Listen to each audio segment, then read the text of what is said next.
আমি তোর মুখের কথা বিশ্বাস করি না। তুই যতই কান্নাকাটি করিস, যতই নয় নিজের বিসর্জন দিস, আমি কথা দিলাম তোকে আমি কিছুতেই ছেড়ে দেব।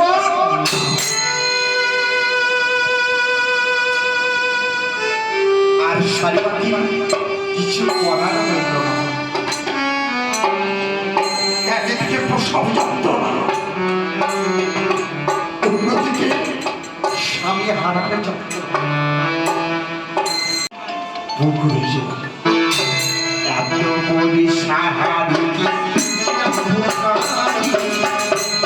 তার হাতে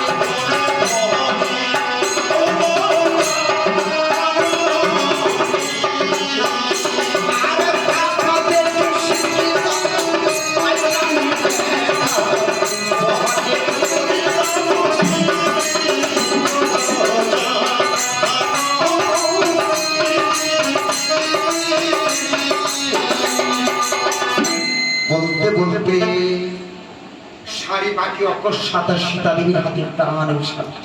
সেই সীতা দেবীর উপরে প্রতিশোধ নেবার জন্য কি করলেন? অযোধ্যায় রামচন্দ্রের প্রাসাদ কক্ষে দুর্মুখী আর দুর্মুখী হয়ে জন্মগ্রহণ করলেন।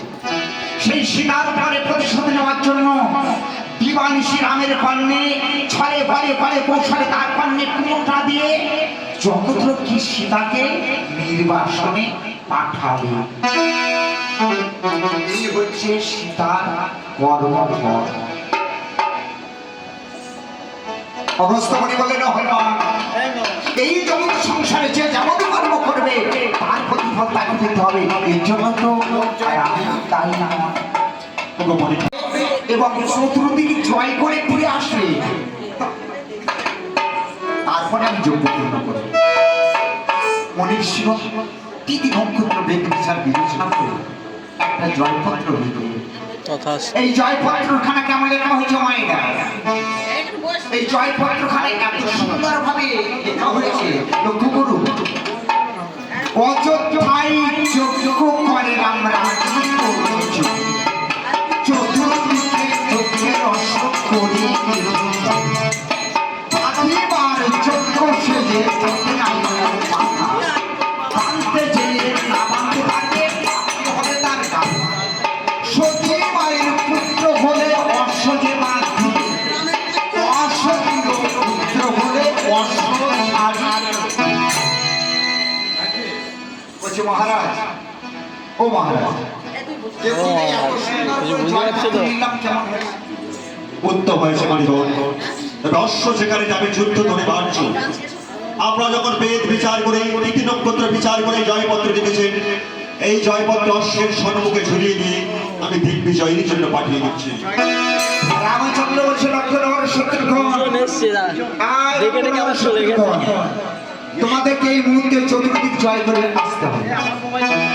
আর সারথীকে দেখে বললেন ও সারথী আরেকটা মনে হয় বাবা, যাও সকল করে এই যতন করে অষ্টটিকে সাজিয়ে এখন তোমরা যুদ্ধ জয়ের জন্য যাত্রা করো।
আমাদের চোখের রহস্যকে বন্দী করেছে, আমি বন্দী করেছি।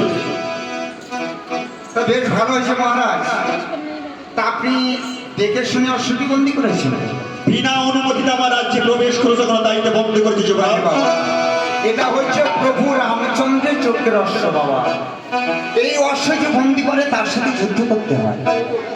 তাই বলছি বাবা, হয় তোমরা অশ্বটিকে ছেড়ে নইলে আজকে আমাদের সাথে যুদ্ধ করতে হবে। বিনা যুদ্ধ অশ্ব আমরা কিছুতেই ভয় ছাড়বো না যুবরাজ। তাহলে তোমরা যুদ্ধ করবে? হ্যাঁ। তাহলে ধরো অস্ত্র। তাই প্রথমেতে বলা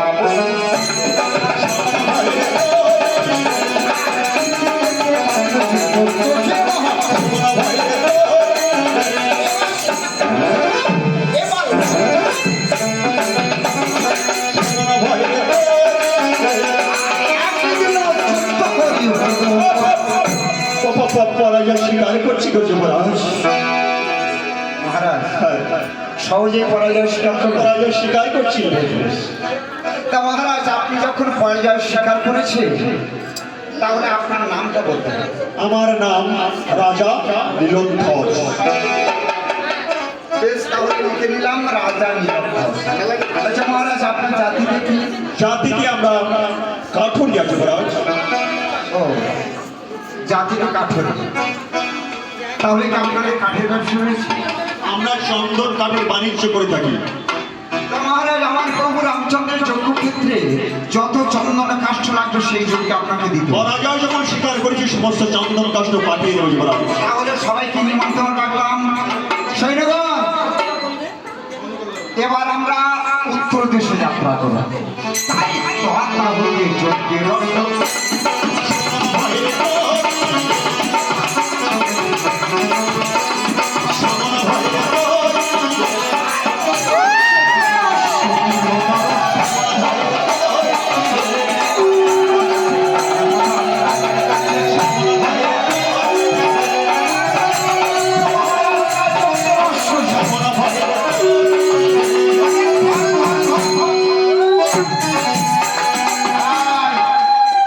আমাদের যজ্ঞের অসুরকে বন্দি করেছে। আমি বন্দি করেছি যুবরাজ। ও, তাহলে আপনারা আমাদের যজ্ঞের অসুর বন্দি হ্যাঁ, আমি বন্দি করেছি। তা মহারাজ আপনি তো যজ্ঞের অসুর বন্দি করেছেন, বেশ ভালো কাজ করেছেন, কিন্তু সম্মুখে যে জয়পত্র লেখা আছে তাতে কি লেখা আছে? লেখা আছে বলেই তো বন্দি করেছি, নাই করতাম না যুবরাজ। তাহলে আপনি যুদ্ধ করবেন না পারেন? বিনা যুদ্ধ অশ্ব আমরা কিছুতেই ছাড়বো না। তাহলে যুদ্ধ করবেন। হ্যাঁ, বেশ ভালো। তাই প্রথমেতে বলা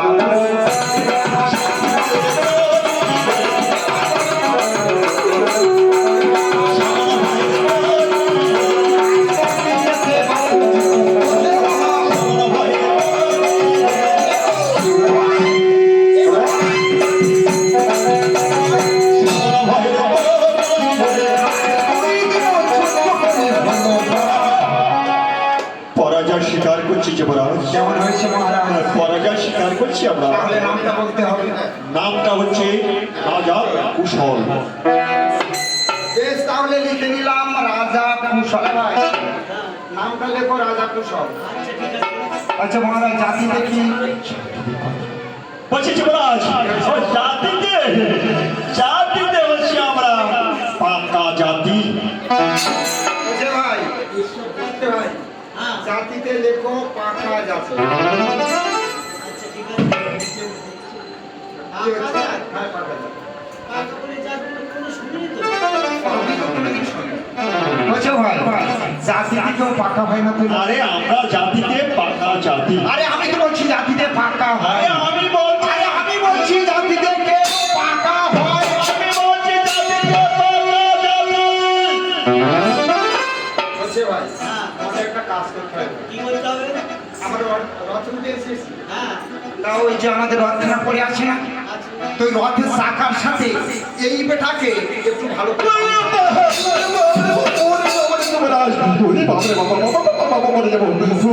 মানে সত্য করে জাতির কথা বলতে বড্ড লজ্জা করে। ওই জাতিতে কি জানো? ওই জাতিতে হচ্ছে আমরা কোমর। জাতিতে কোমর। ও মানে পাল। মানে পাল। তা মহারাজ তাহলে ওই আপনাদের গৃহে নিশ্চয় ওই খড় টাটি সরা মাছ। হ্যাঁ, ঘর টাটি সরা মালসা তৈরি করে আমরা বাণিজ্য করে থাকি। তাহলে মহারাজ আমার প্রভু রামচন্দ্রের যজ্ঞক্ষেত্রে যত খড় টাটি সরা মাছ লাগবে দিতে হবে। পরাজয় স্বীকার করেছি মানে তো সব পাঠিয়ে দেবে। আর কিছু লাগবে?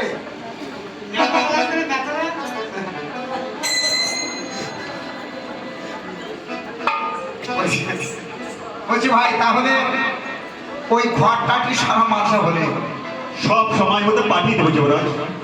তাহলে ভাই এবার আমরা কিন্তু পশ্চিম দেশে যাত্রা করি। তাই কথা হলে যোগ্য দর্শক বন্ধু কথা।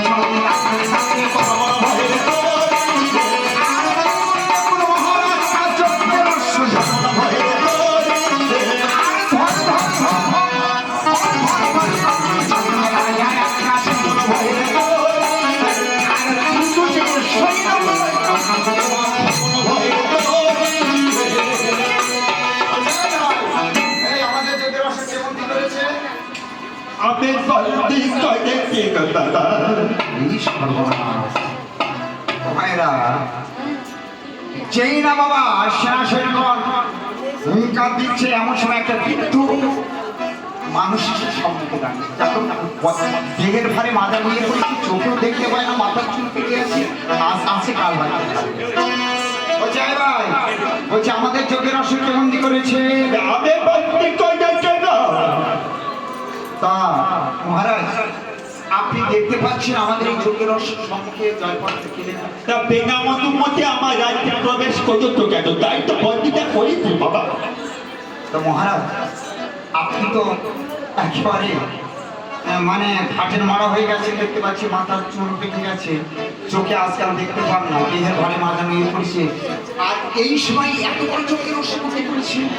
তা বিনামতিতে রাজ্যে প্রবেশ করেছে, তাই তো বন্দিটা করেছিল। তাহলে আপনি কি যুদ্ধ করবেন? আরে বিনা যুদ্ধ অত ছাড়বো ভাবলে কি করলে গো? তাই বলে যুদ্ধ করবেন? আরে যুদ্ধ করবো মানে বেশ, তাহলে ধরুন ভাবি না বাবা। তাই প্রথমে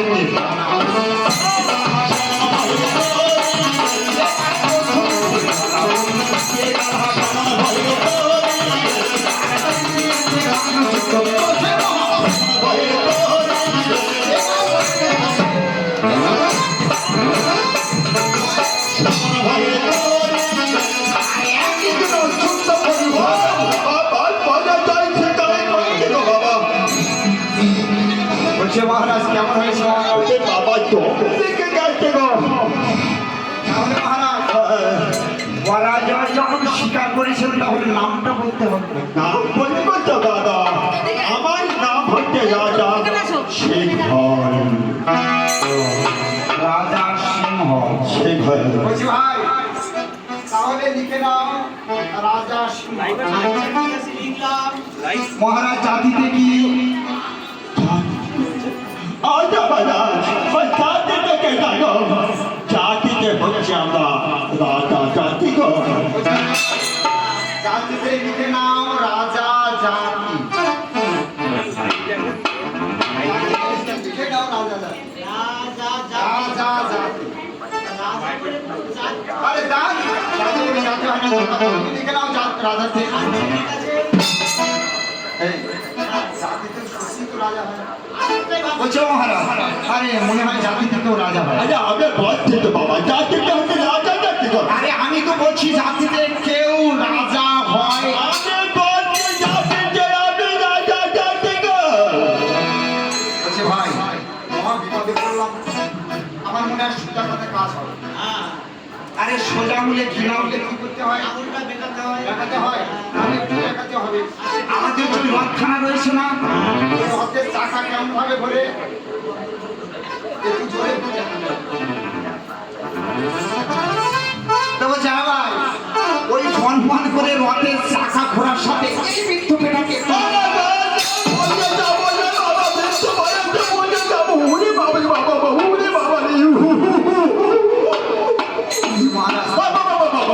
বলছি জাতির কথা বলতে বলতে লজ্জা পাবে। ওই জাতি থেকে জানো ভাবলে বলতে হবে, জাতিতে হচ্ছে আমরা ঘোষ। জাতিতে ঘোষ।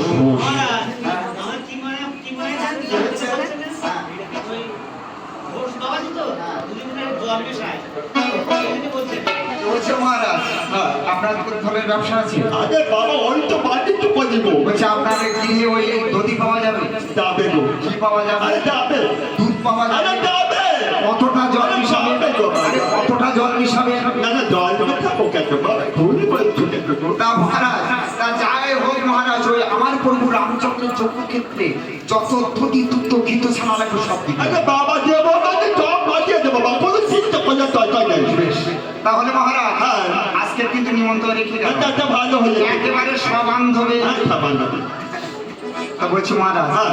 আগামী 3 দিন পরে কিন্তু রামের যজ্ঞ শুরু হবে। হ্যাঁ হ্যাঁ, এটা হবে। তাহলে ওটা মনে আছে মহারাজ? হ্যাঁ, সব বাজিয়ে দেবো। কবে পাঠাবে? কেন তোকে এক সপ্তাহ পরে হয়ে গেছে, কয়েক হয়েছে তো মাথা ঠিক নাই। ওই 3 দিন তো বাকি আছে না, একদিন আগে পাঠিয়ে দেবো। বেশ, তাহলে সবাইকে নিমন্ত্রণ রাখলাম।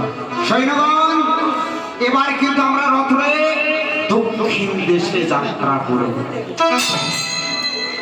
ও মায়েরা, এবার রামচন্দ্রের যজ্ঞের অশ্ব 3 দিকে জয় করে দক্ষিণ দেশে যাত্রা করেছে। উপস্থিত আমার সদর বৈষ্ণব ভক্তমতী মায়েরা দুর্যোগ দিয়ে যারা আছে, সবার কাছে অধম জন্মেঞ্জয়ের পক্ষ থেকে, তার সম্প্রদায়ের পক্ষ থেকে আপনাদের চরণে রইল শত শত প্রণাম। আজকে আমাকে পালা দেওয়া হয়েছে রামচন্দ্রের যজ্ঞ অশ্বমেধ যজ্ঞ। অনেক বড় পালা, আপনারা জানেন। তো যাই হোক, ভাগবতে লেখা আছে বাবা, একেবারে রাম নামে যত পাপ হরে, জীবের সাধ্য নাই তত পাপ করে। এই যে আসন আছে, 2 ব্যক্তি বসে আছে, এরা কিন্তু, এদের কিন্তু আসন দেহ নয়, এটা কিন্তু জীবন্ত শরীর নয়। আজকের ওনাদের একটা প্রতীক ছবি। দেখতে দেখতে 1 বর্ষ অতিক্রম হয়ে গেল। যারা আসনটি বসে আছে, আমরা চাইলে তার জীবন্ত শরীরখানা কোনোদিন আমাদের সামনে বসে আসবে না, জীবন্ত দেহখানা আমরা কোনোদিন চোখে দেখতে পাবো না। আমরা চাইবো তার আত্মার গতি হোক, শান্তি হোক, এই আশা আমরা রাখতে পারি। তা যেখানে হয় নাম সংকীর্তন, সেখানে হয় শ্রীমধুর বৃন্দাবন। আজকে আমরা এই নামের মধ্যে প্রবেশ করব। কৃষ্ণ কথা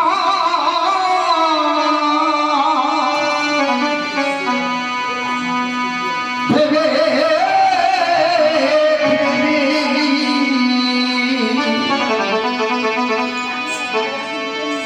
ফেলে না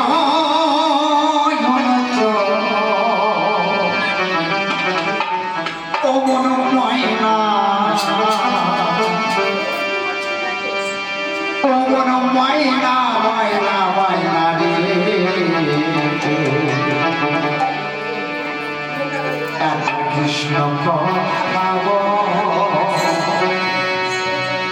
একবার হরি কথা।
ধন্য জানেন এখানে কত কবিরা জন্মগ্রহণ করেছে, কত মহামনীষী জন্মগ্রহণ করেছে। ভগবান আমাদের এই মাটিতে জন্মগ্রহণ করেছে। এটা আর বাংলা, এটা আর বাংলা। ভগবান আমাদের এই গৌর হরি রূপে আমাদের উদ্ধার করার জন্য এই আর বাংলা নিউজ, ঠিক আছে? তাই আজকে আমি আর ওটা তো এবিপি আনন্দ।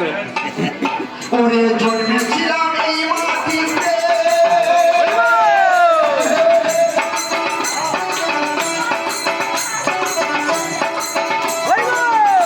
আমি জন্মেছিলাম এই মাটিতে, আবার চলে যাব এই মাটিতে।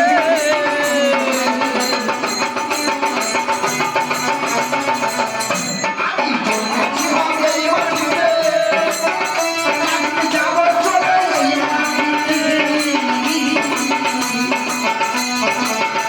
আবার সাড়ে তেরার মাটিতে, ওরে সাড়ে তেরার মাটির ভিতর হবে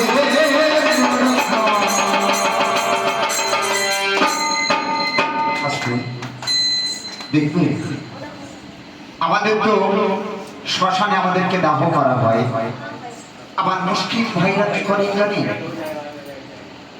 তারা 3.5 হাত জায়গা নিয়ে মাটিতে তাদেরকে কবর দেওয়া হয়। একই ব্যাপার, মুসলিমকে মাটিতে কবর দেওয়া হয়, আমাদের শ্মশানে নিয়ে ছাই করে দেওয়া হয়। তো যাই হোক, এখানে মুসলিম ভাইরা কি করে, তাদের স্বজাতিকে নিয়ে 3.5 হাত মাটি খুঁড়ে সেখানে অতি সন্তোষ করে তাকে কবর দেওয়া হয়। একদিন মাটি হবে ঘর ও মনা কেন বাদো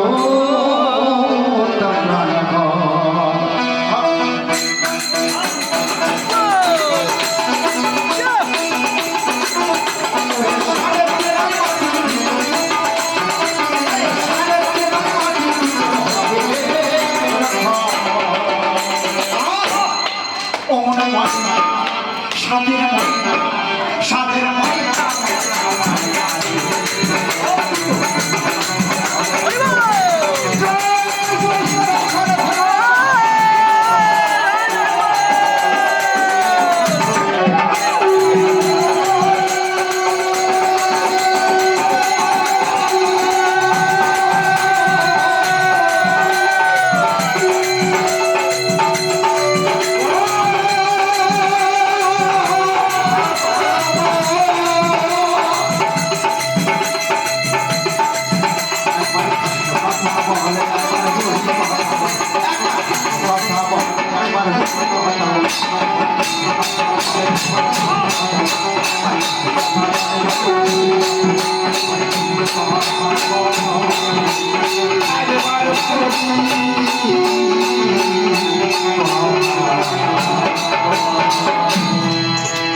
দক্ষিণ দেশে যাত্রা, দক্ষিণ দেশ হচ্ছে তন্ত্রের দেশ। ওই বনে কোনো শত্রুপক্ষ থাকার কথা নয়। ওই বনে বাস করে একজন মহামণি, যার নাম বাল্মীকি মণি। সেই বাল্মীকি মণি মনে মনে চিন্তা করছে, রামচন্দ্রের চোখে রাষ্ট্রের দিকে জয় করে অবশ্যই আমার এই তপবনে উপস্থিত হতে চলেছে। তা রামচন্দ্র জন্মবার 60,000 বছর আগে আমি রামায়ণ রচনা করেছি। এই রামায়ণের মধ্যে আমি মনে করে গেছি, সন্তানের হাতে পিতার মৃত্যু হবে, সন্তানের কারণে মা দুঃখ পাবে, যন্ত্রণা পাবে, কষ্ট পাবে, এবং সন্তানের কারণে পিতার রক্তক্ষরণ হবে। আজকে যদি ওই রামচন্দ্রের চোখে রস্য আমার এই তপবন জয় করে ফিরে যায়, এতদিনই ধরে যে রামায়ণ মহাকাব্য রচনা করলাম সত্য ব্যক্ত হয়ে যায়। এবার বৃদ্ধ বাল্মীকি মণি কি করলেন, এত বহুলি মহামণি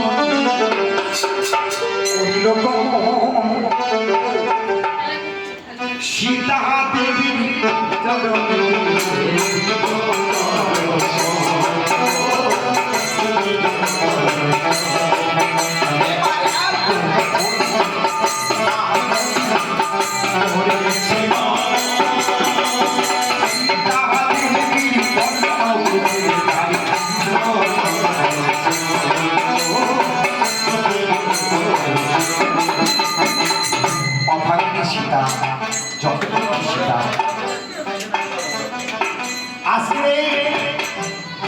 সন্তান লগ্ন দুটি সন্তান, সেই দুটি সন্তানকে নিয়ে একটা পাতার কোণে ঘর তৈরি করে সেই পাতা কোণের ঘরের মধ্যে সন্তানকে নিয়ে কষ্ট যন্ত্রণা সহ্য করে তার মধ্যে আশ্রয় করে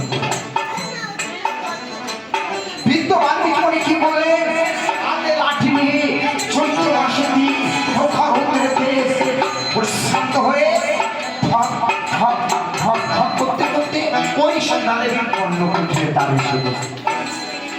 সীতা, সীতা মা, তুমি কি চুপিয়ে মধ্যে আছো মা? বলছি মা, আমার কথা শুনতে পাচ্ছ মা? বৃদ্ধ বাল্মীকি মাত্র আত্মনাথা শুনতে পেয়ে অভাগী সীতা ধীরে ধীরে পাতার বই থেকে তার পালিয়ে দিলেন। মহামণি সম্মুখে দাঁড়িয়ে আছে।